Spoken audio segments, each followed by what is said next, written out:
Pass? Oh, Pass, you do have a dirty undercarriage.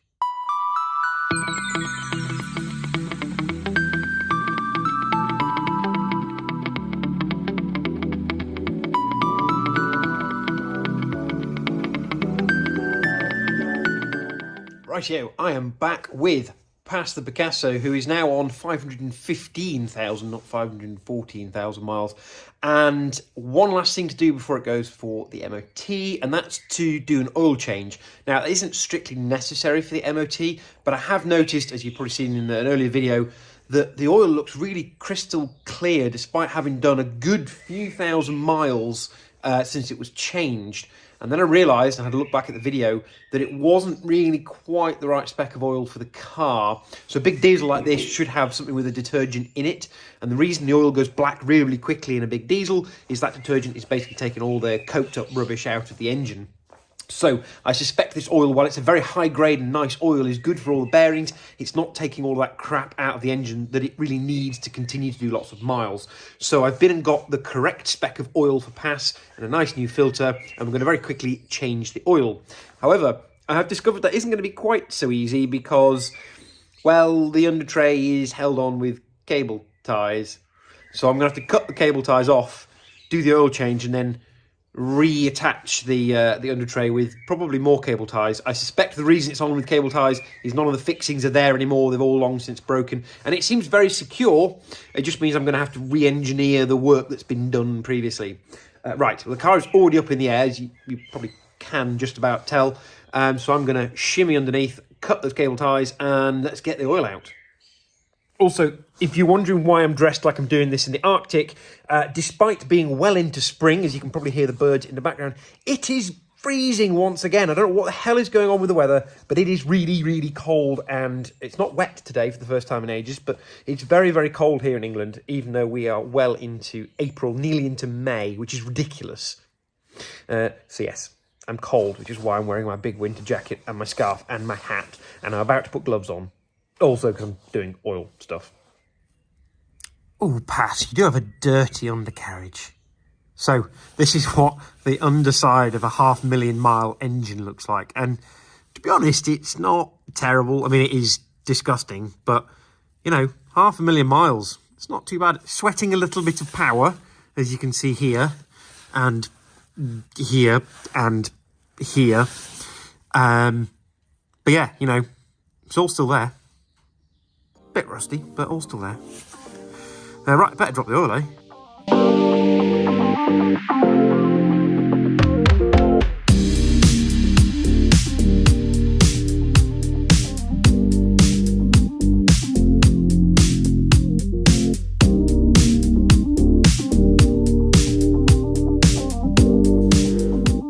Okay, and this is the correct oil for Pass the Picasso. So it is a Total Energy, as you can see here, Citroen recommended proper total oil, and a 530 proper oil for a diesel.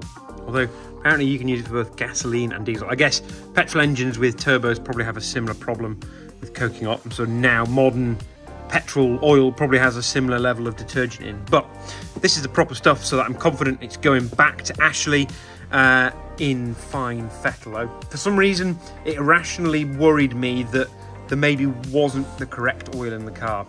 Although, as you probably saw in the time-lapse, the oil that actually came out is now quite a bit darker. It was still quite clear, but when I dipped it a few weeks ago, well, before it did its last big journey, it was still properly crystal clear, so it's only just started to pick up any of the muck.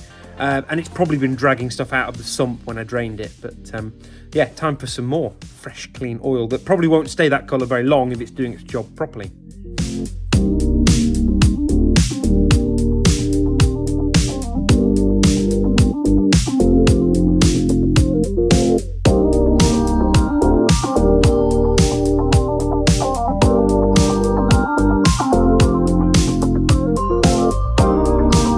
Okay, so that's about 4 litres in. I think the capacity is just over 4, but it's showing quite full on the dipstick. So I'm going to bring the car down. Well, I'm going to put the under tray on first. Bring the car down, turn it over, let it build oil pressure, fill the oil filter, etc., and then shut it off, let it all settle, and then check the levels again, at which point it should have gone down sort of half a litre or so, and then we can get the level just right.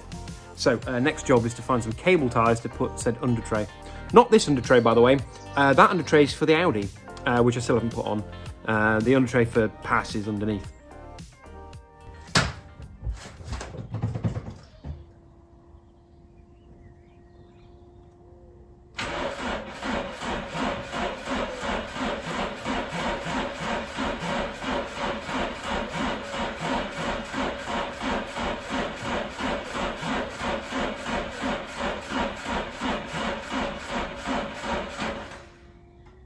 Come on, Pass.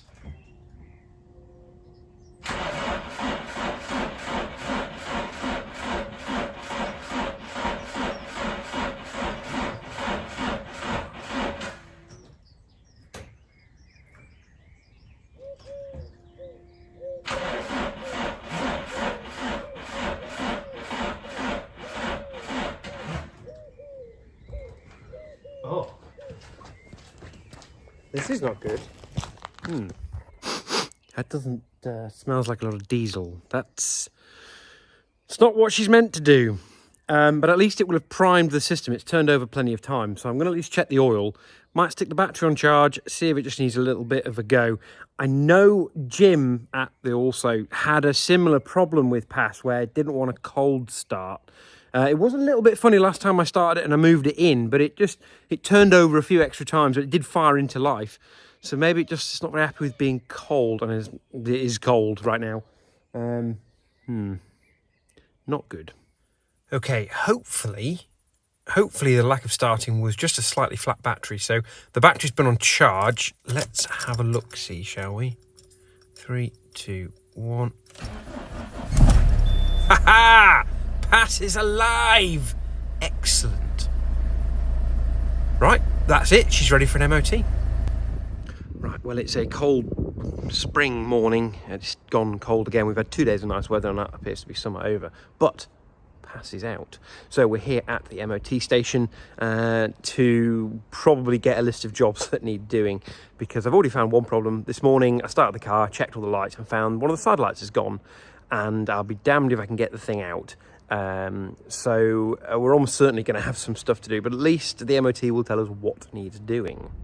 Rightio, I am here to pick up Pass, and I have an MOT certificate, except it is a refusal of MOT certificate. So we have got position lamp not working, near side front, so that did actually come back on. He tapped the headlight, but he said there's either a loose connection or whatever. Headlamp insecure near side, so the actual headlight unit has come loose, so not quite sure what's going on there. Suspension component mounting prescribed area fractured, significantly reducing structural strength near side rear inner. So we only had the front end up in the air, we messed around at the front. Turns out there's still quite a lot to do at the back, and suspension component mounting prescribed area, that's offside rear, so both sides. Basically the back end is about to fall off. Not quite, the outer sills feel pretty solid, but it's all the inner sills are basically rotted out, and there's a few sort of minors and advisories.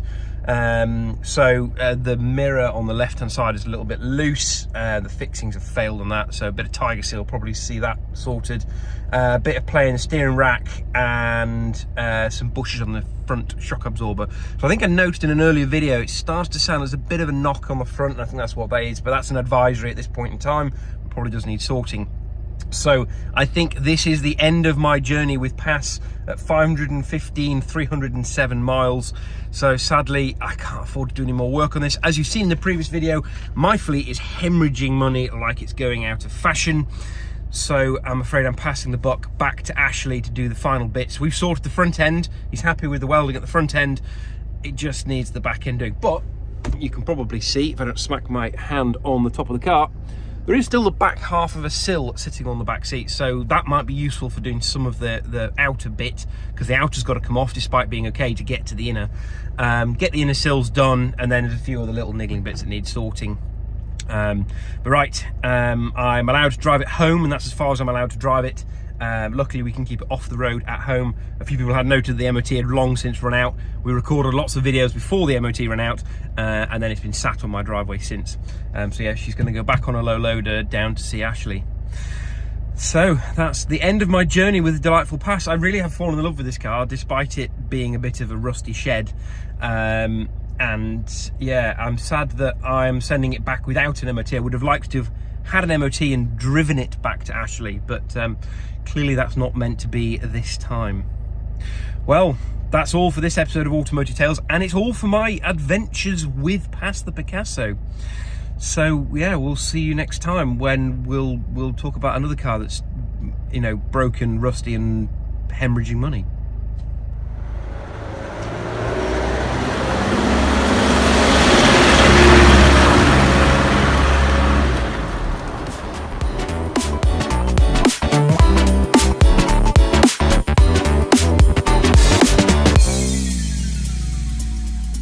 Don't forget to like, comment, share, and subscribe. Thank you for watching.